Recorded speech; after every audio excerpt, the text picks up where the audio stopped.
자, 이사야 6장의 말씀을 보겠습니다.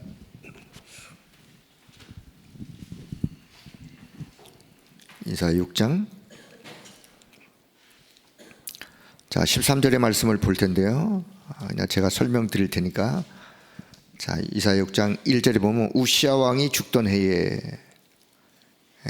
유다의 우시야 왕이 이제 생을 마무리하는 그런 어려운 때를 맞이했는데, 자, 내가 본즉, 여기 내가는 이제 이사야 선지자죠. 이사야 선지자가 뭔가를 보았어요.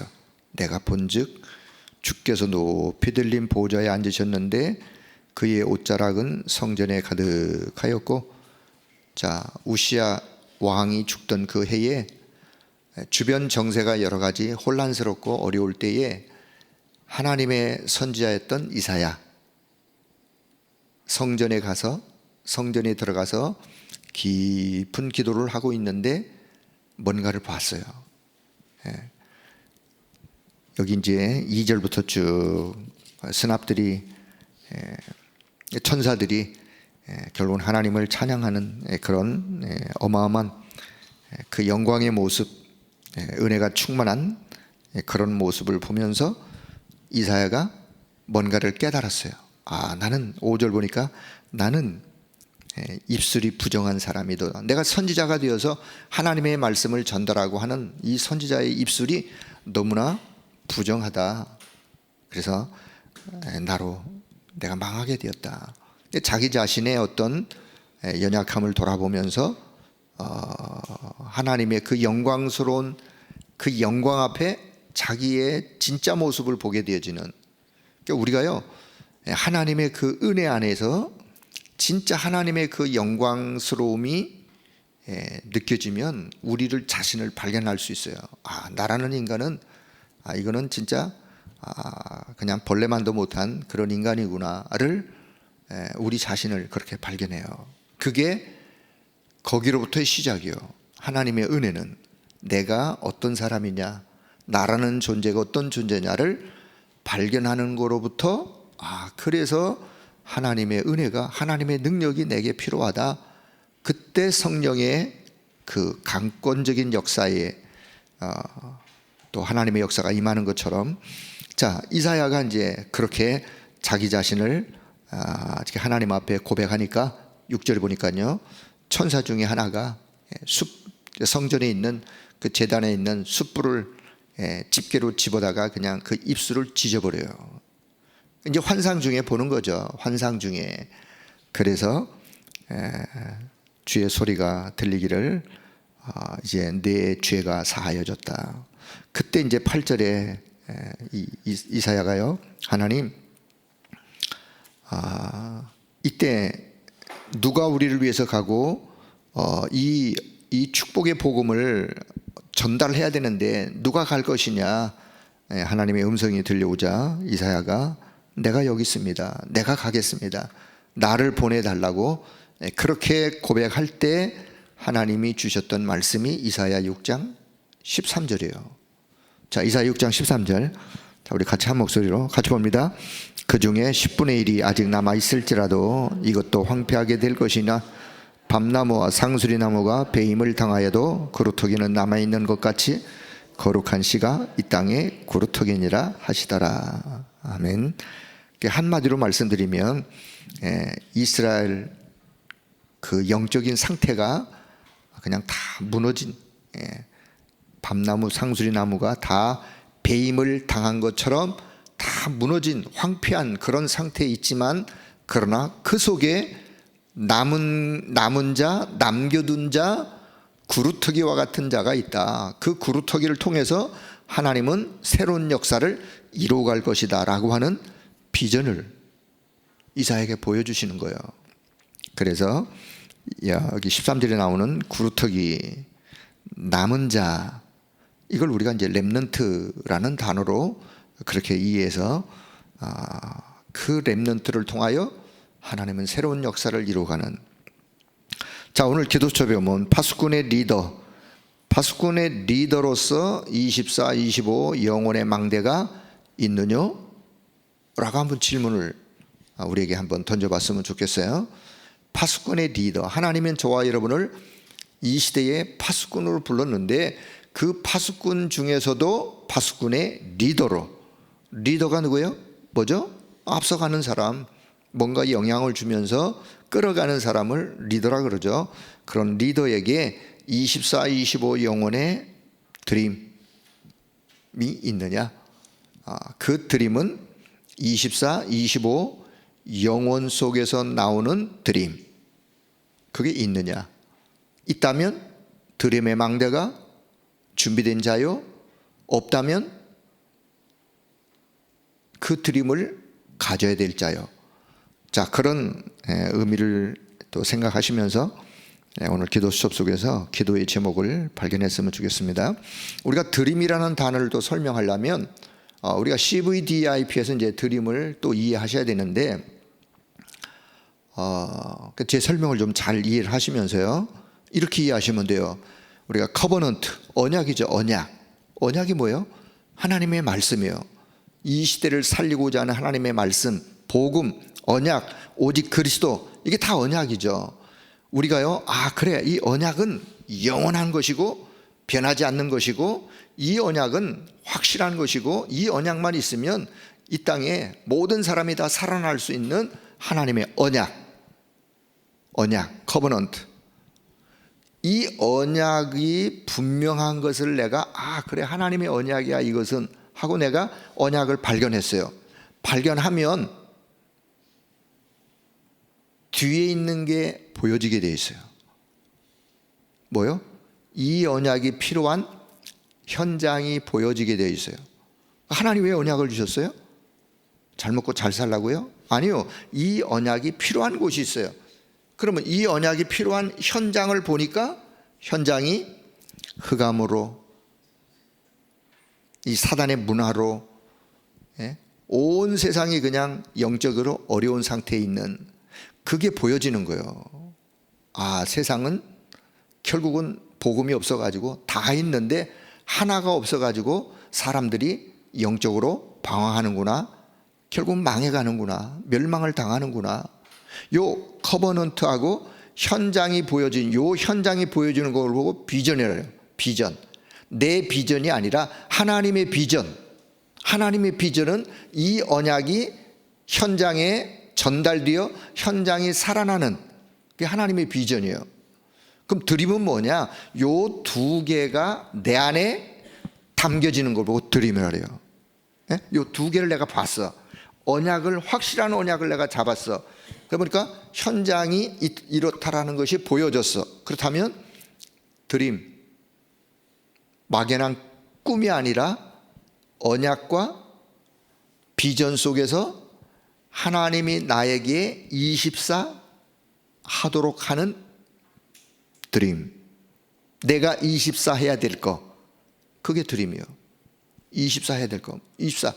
그래, 늘 앉으나 서나 밥을 먹으나 잠을 자나 일어서나 뭔 일을 하나, 즐거운 일이 있으나 슬픈 일이 있으나 때로는 눈물겨운 일이 있으나 늘 내 속에 24로 내 가슴 속에 담겨 있는 거, 오늘 그게 오늘 드림 망대예요. 여러분은 24 여러분의 가슴 속에 뭐가 있으신가요? 난 잘 모르겠다, 뭐가 있는지. 그럼 오늘 이제 잘 이해하시고 가슴에 담으시면 되니까. 자, 더 쉬운 예로, 쉬운 예로 우리가 하루 3끼 밥을 한번 굶어봐요. 그럼 어때요?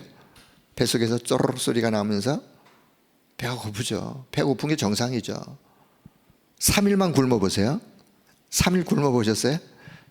3일만 굶어보면 모든 생각이 먹는 생각, 어디서 그냥 라면 끓이는 냄새도, 김치찌개 냄새도, 저 멀리서도 앉으나 서나 잠을 자나 뭐 하나 먹는 거 생각. 그게 이제 24예요. 그게 24. 3일만 굶어보면 먹고 싶은 욕망의 24가 이 속에 담기는 것처럼 저와 여러분이 분명한 언약, 그리고 그 언약이 필요한 현장이 보여지면 내 안에 그래서 하나님이 나에게 이 복음을 주셨고, 그래서 하나님이 나를 이렇게 부르셨고 이 일을 하게 하시는구나. 그러면 내 안에 24 드림으로 가지고 있는 이것이 기도의 제목이 되어지고, 끊임없이 기도하다가 보면 하나님의 말씀이 들려지게 돼 있어요. 하나님의 말씀이 들려지면서 그 말씀 붙잡고 또 기도하다 보면 흐릿한 청사진이 점점 이렇게, 그 옛날에 왜 이렇게 사진 찍으면 이렇게 처음에는 흐릿하다가 점점 이렇게 진해지죠. 사진이. 그 이미지예요. 이미지. 말씀과 기도를 통하여 내 안에 담겨 있는 드림이 점점 이렇게 진해지는 거예요. 확실해지는 거예요. 원래 하나님의 형상이 회복되는 곳으로 점점 이렇게 드러나고 확실해지는 이미지. 그렇게 해서 가다가 보면 뭔가가 남겨지게 돼 있어요. 뭔가가 주어지는 게 있어요. 그걸 보고 우리는 작품이라 해요. 작품, 프랙티스라는 작품. 내 인생의 여정이 걸어가면 결국 걸어간 여정 속에 뭔가는 남기게 되어 있어요. 호랑이도 가죽을 남기고 사람은 이름을 남긴다는데, 우리가 이름을 남기는 게 아니라 내가 확실한 언약과 이 언약이 현장에 전달되기를 기도하면서 가지고 있었던 내 드림이 말씀과 기도 속에 결국은 한 인생을 살아갔는데, 남는 거는 뭔가가 남죠.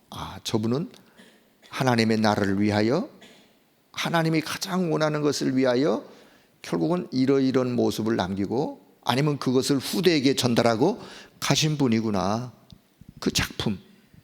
자, 그런 의미에서 서론의 말씀을 그냥 제가 그냥 한 문장으로 이야기한다면, 결국 드림은 언약과 비전 속에서 나오는 드림.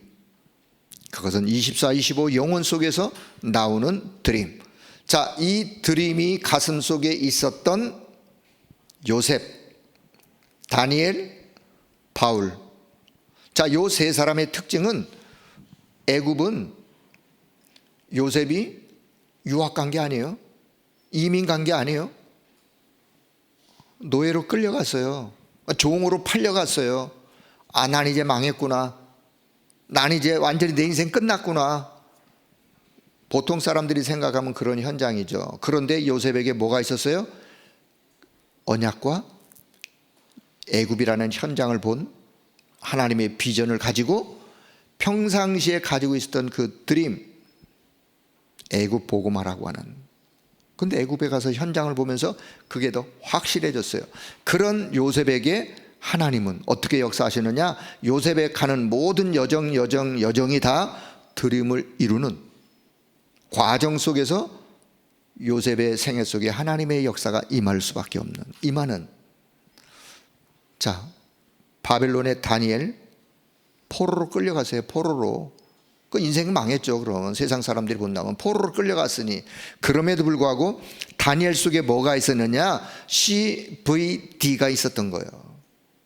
그것을 가지고 기도하던 다니엘이 결국은 바벨론의 왕에게 영향을 주고 왕에게 하나님 살아계심을 증거하고, 결국은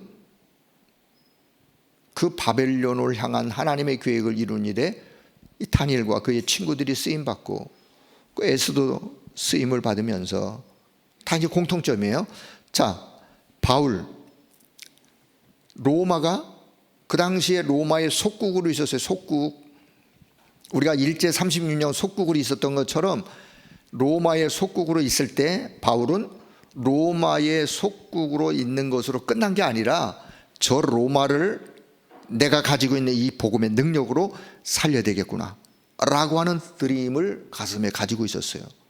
그래서 로마를 위해서 기도하던 바울, 내가 이제 로마도 봐야 되겠구나. 그만, 내가 이제 로마에 가서도 이 복음을 전달해야 되겠구나.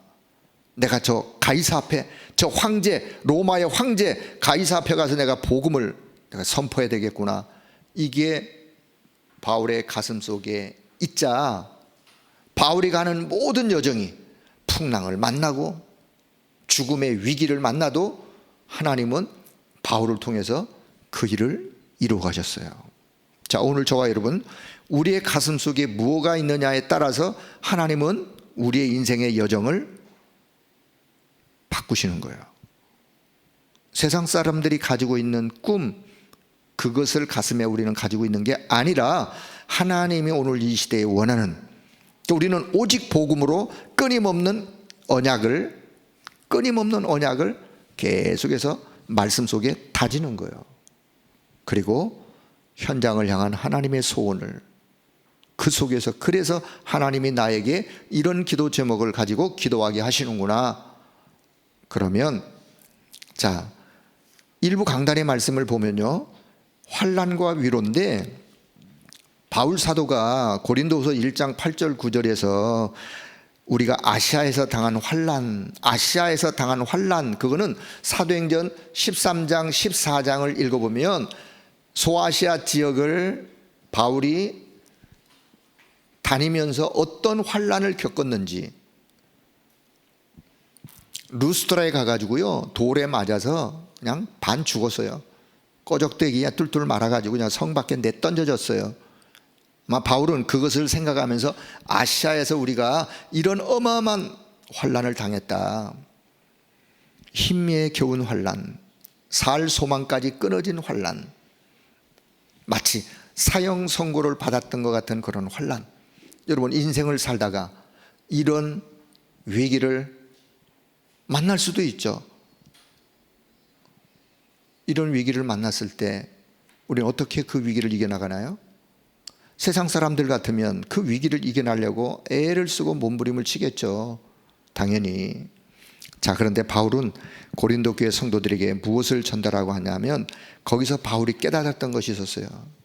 그게 이제 고린도후서 1장 9절의 말씀인데 8절 9절 쭉 이어서 뭘 깨닫냐, 바울은요, 그래, 이런 환난 속에서 자신을 의지하지 말고 살아계신 하나님만 의지하도록. 환난이 강하면 강할수록 자신을 의지하는 것이 아니라 살아계신, 부활하신 살아계신 하나님만을 의지하도록 하시는구나. 이것을 지금 고린도 교회 성도들에게 전달하고 있어요. 오늘 저와 여러분 인생의 여정을 살다가 이런 위기를, 이런 어려움을 당했을 때 돌파구가 어디라고 생각하시나요? 돌파구.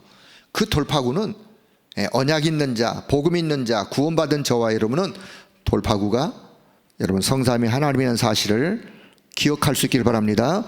보호자를 향하여 우리의 마음을 열고 그 보호자에서 주시는 그 은혜와 그 영적인 힘으로 이 환난 이겨가는 거예요. 어쩌면 지금 우리 주변에서 일어나고 있는 여러 가지 일들로 인하여 심적인 고통을 받는 많은 분들이 계실 것입니다. 물론 그분들이 이런 어려움 속에서 이겨나가는 길이 있다면 이런 환난 속에서도 하나님의 위로와 하나님의 능력이 임하는 길이 있기 때문에 믿음을 가지고 또 한 걸음 한 걸음 이겨나가는 거예요. 여러분, 환난 속에서도 하나님이 주시는 위로가 우리에게 있다는 사실을 기억하시고 그 위로에 하나님이 우리와 함께하고 있기 때문에 우리가 낙심하지 않는 거예요. 자, 고린도후서 4장을 가면 사방으로 우겨싸임을 당하여도 쌓이지 아니하고 답답한 일을 당하여도 낙심하지 아니하고 거꾸로뜨림을 당하여도 망하지 아니하고 당하는 것처럼 보일 수 있어요. 그러나 우리 안에, 질그릇 같은 우리 안에 참 보배 되신 그리스도 성삼위 하나님이 내 안에 담겨 있기 때문에 우리는 절대로 망할 사람들이 아니라는 사실을 기억하시면 돼요. 절대로 망할 사람이 아니에요. 왜요? 내 안에 계신 성삼위 하나님이 그런 분이 아니에요. 망하도록 그냥 놔두시는 분이 아니라니까요. 그 우리는 어떻게 하면 되느냐? 내 안에 성삼위 하나님, 질그릇 같은 내 안에 보배 되신 그리스도가 계시기 때문에 보배 되신 그리스도의 그 능력을 가지고 환난도 역경도 그 어떤 것도 우리 속에 있는 그리스도의 그 영적 힘을 가지고 그분을 바라보면서 이겨가는 거예요. 그럼 하나님이 이겨갈 수 있는 힘을 주시기 때문에 여러분 오늘도 이 아침 우리 속에 가지고 있는 드림, 그 드림이 이루어져가는 과정 속에 환난을 당하고 때로는 어려움을 당하고 때로는 힘겨운 순간도 맞이하고 혹 할 수 있지만 결코 실패하는 자가 아니요 승리하는 자, 하나님의 응답이 우리 가운데 임할 수밖에 없는 그런 자임을 알고, 여러분 우리의 가치가 그런 가치 있는 존재예요. 그 사실을 알고 오늘도 믿음으로 기도하시면서 승리하기를 축복합니다. 또 이 한 주간도 정말 이 언약의 말씀 든든히 붙잡고 믿음으로 승리하시고, 우리 주변에 혹 연약한 자가 있다면 우리는 말씀으로 그들을 격려하고 붙들어주고 이 말씀 안에서 흐트러짐이 없이 언약 붙잡고, 우리는 언약 잡고 가는 거예요. 세상에 뭔 소리가 있어도 우리는 언약을 붙잡고 가는 것이지 세상 사람들의 말을 붙잡고 따라가는 게 아닙니다. 하나님의 언약의 말씀 붙잡고 믿음의 걸음을 묵묵히 걸어갈 수 있는 그런 믿음의 사람으로 승리하시고, 오늘도 이 아침 이 언약 잡고 기도하는 여러분에게 하나님이 주시는 25의 24, 25 영혼의 드림 망대가 든든하게 세워지는 이 아침의 시간 되기를 주의 이름으로 축복합니다. 기도하겠습니다. 하나님 아버지, 은혜를 감사합니다. 오늘도 이 아침 기도할 수 있는 귀한 은혜의 시간 우리에게 함께 하심을 감사하고, 분명한 언약을 우리를 하여금 붙잡을 수 있도록 인도하셨고, 또 세상 현장을 또 바라보면서 하나님이 가지고 계신 그 하나님의 비전, 하나님의 소원, 하나님의 계획을 발견하고 우리 속에 24 해야 될 드림을 가질 수 있도록 은혜 주신 것을 감사합니다. 이것을 가지고 기도 속에, 말씀 속에 날마다 한 걸음 한 걸음 믿음의 걸음을 걸어감으로 인하여 하나님이 주시는 많은 응답들을 남기고 그것을 전달하는 우리 모두가 되게 하여 주옵소서.